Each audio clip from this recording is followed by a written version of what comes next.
daawadayaal muuqaalkan aad arkaysaan iyo sidoo kale sawiradan waa dadkii markaasi laga qaaday Soomaaliya ee xujayda ahaa ama xajka markaasi aadayay oo magaalada Jidda ay markaasi kaga baxsadeen ajinsiyadii qaadayay oo markaasi lacag aad u fara badan ka qaaday.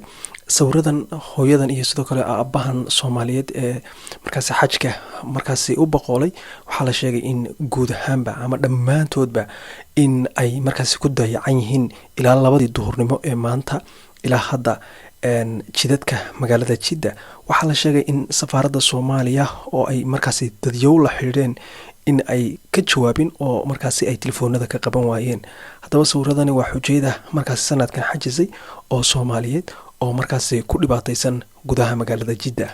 daawadayaal waxaa xusud mudan in dadyowgan Soomaalida ee xujayda ah ee isugu jira hooyooyinka Soomaaliyeed, aabayaasha iyo sidoo kale dadka wadaba waxaa la sheegay in dhammaantood qof kasta markaasi laga qaaday lacag gaaraysa lacag doono gaaraysa 5,000 iyo sidoo kale $300 oo guud ahaanba markaasi laga qaaday xujayda qof kasta.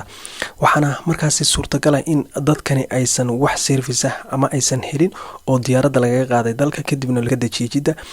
sawiradan waad arkaysan, sawiradan ayaa idin macalina sidoo kale muuqaalkan waa isla markaasi goobtaasi. muuqaalkan haddii lacag ku soo gaaro si ay xujaydaasi xaramka Ilaahay xajka aaday si ay markaasi bal u helaan numberka ugu yar ee taakuleyn ah ama in yani waxaan sidan si loo dhaamo fadlan sii share Soomaalida kala gaarsiiya.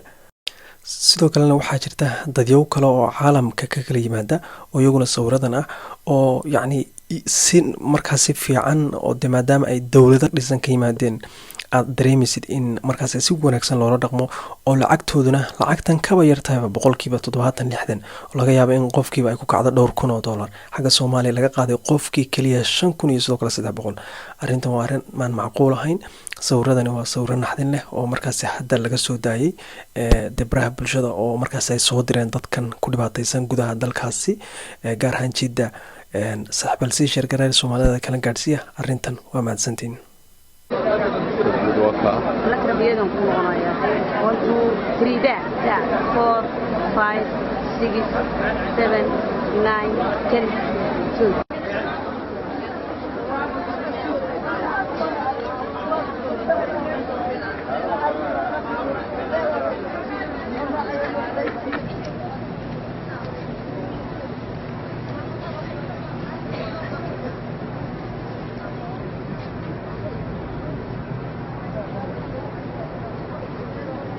إلى 4